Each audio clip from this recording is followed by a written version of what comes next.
Asthma, bronchitis, खांसी, कफ, नज़ला, allergy इसमें भी अच्छा हो। तो ओट्स के बारे में आज बात करेंगे कि इनके आयुर्वेद के हिसाब से क्या तासीर है, प्रकृति क्या है, पोटेंसी क्या है, किसे ज़्यादा खाने हैं, किसे कम खाने हैं, क्या गुण करेंगे, क्या इनके दोष हैं, सब कुछ जानेंगे। क्योंकि हर चीज़ के बारे में हमें पता होना चाहिए हम क्या खा रहे हैं। तो अगर मैं आपको इसके बारे में बताऊं, उससे पहले मैं कहना चाहता हूं कि ये अलग से कोई अनाज नहीं है। ये एक तरह से जैसे चावल को हम पोहे में बदल देते हैं, उसको अध पका ही थोड़ा क्रश कर देते हैं, पंच कर देते हैं, जिससे कि कूट देते हैं, वो फ्लैटेंड राइस हो जाता है, पोहा बन जाता है। इसी तरह से गेहूं और जौ से ही ये बनता है ओट्स, और कुछ नहीं है।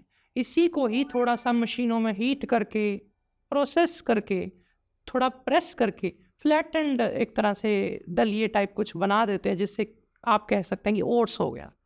कई बार इसे थोड़ा ज़्यादा ही कुक कर लिया जाता है हीट में, ताकि आपको कम समय लगे बनाने में। ये विदेशी लोगों की इजात है कि चलो जल्दी जल्दी चीज़ें हम तैयार करके फटाफट खा पी करके फ्री हो जाए, जो कि बुरा नहीं है। लेकिन बुरा तब है जब आप देखेंगे कि ओट्स आपने खरीदे, उस पे ये जो चीज़ें हैं डालनी हैं वो तो डाली गई हैं। जौ, गेहूँ कितना डाला गया है ज़्यादातर कंपनियां नहीं लिखती, तो आपको पता नहीं चल पाएगा इसमें कितना गेहूँ है कितना जौ है। बस इतना लिख दिया जाएगा कि ये इसमें गेहूं और जौ होने की संभावना है, जो इनको इससे एलर्जी है बचें, तो ये वो लिख देते हैं। बाकी कंपनियां इसको थोड़ा सीक्रेट रख के, थोड़ा मोनोपोली से, थोड़ा इस तरह से बेचती हैं। नहीं तो आप उसके सैकड़ों रुपए देंगे नहीं इतने से गेहूं और जौ के, तो आप सोचेंगे इतना महंगा, तो आप छोड़ देंगे। तो आपको थोड़ा ब्रांडिंग करके, थोड़ा रंग बिरंगा कागज लगा के दे दिया जाता है कि हाँ आप ओट्स खा रहे हैं।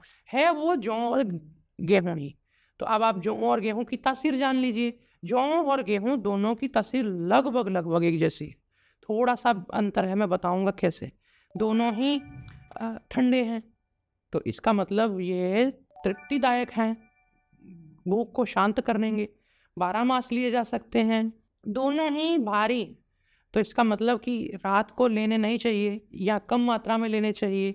दोनों ही अपने आप में वीर्यवर्धक, बलवर्धक हैं, तो इसका मतलब कि मोटापे वालों को लिमिटेड खाने चाहिए। बाकी दुबले पतले व्यक्ति, स्वस्थ व्यक्ति खा सकते हैं, मोटापे वाले खाएं, लेकिन रात को ना खाएं। और इसमें दूध मिलाकर ना लें, क्योंकि दूध और अनाज मोटे व्यक्तियों के लिए अच्छे नहीं होते।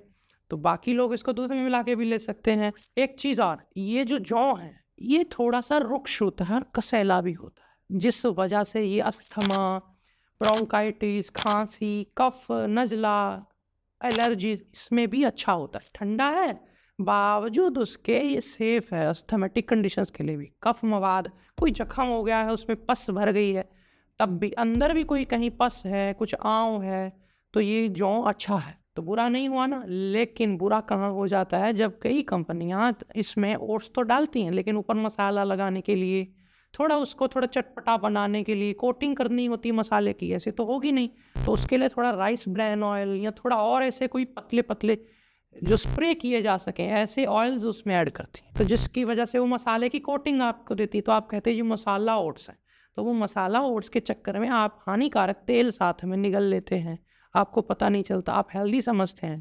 तो इन चीज़ों को ज़रा पढ़ लिया करें।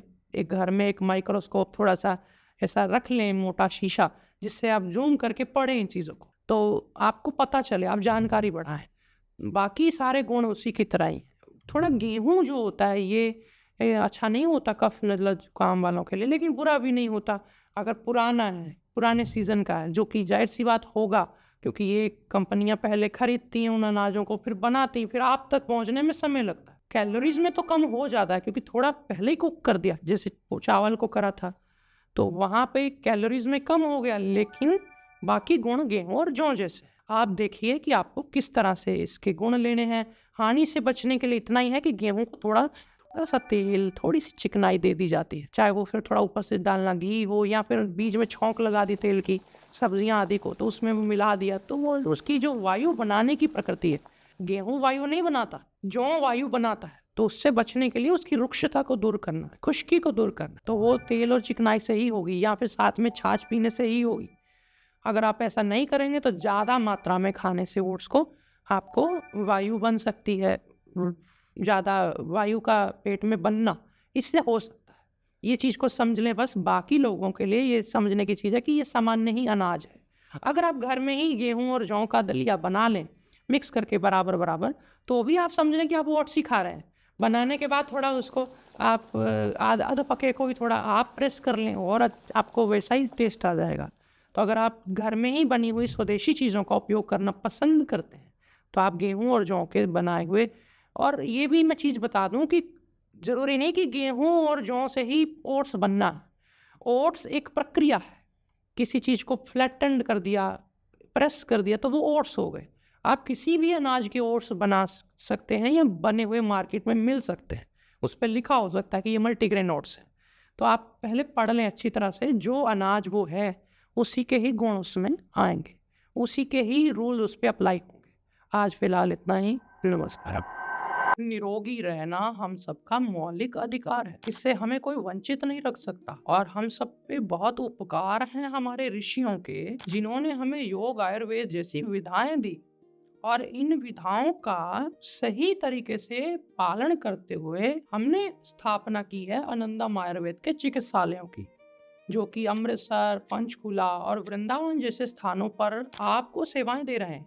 आप वहां जाकर के जब हमारे वैद्यों से परामर्श करेंगे, तो वे आपको आयुर्वेद के मूल सिद्धांतों और मेरे खुद के जो निर्देश हैं, जिससे कि रोगी का जल्द से जल्द जो भला हो सके, इस भावना को ध्यान में रख करके हमने ऐसे प्रोटोकॉल्स, ऐसे नियम, ऐसे सिद्धांत वहां पर, आदर्श वहां पर स्थापित किए। आप वहां जाकर के चिकित्सकों से जब आप मिलेंगे, आपको ऐसा अनुभव होगा कि आपने आयुर्वेद की विधा को सही ढंग से प्राप्त किया है। आप जाकर के जरूर उनसे मदद लीजिए। जो लोग भी फंसे हुए हैं रोगों में, व्याधियों में, उनका भला हो, ऐसी भावना से मैंने आप सबको ये सेवाएं आप सबके लिए शुरू की हैं।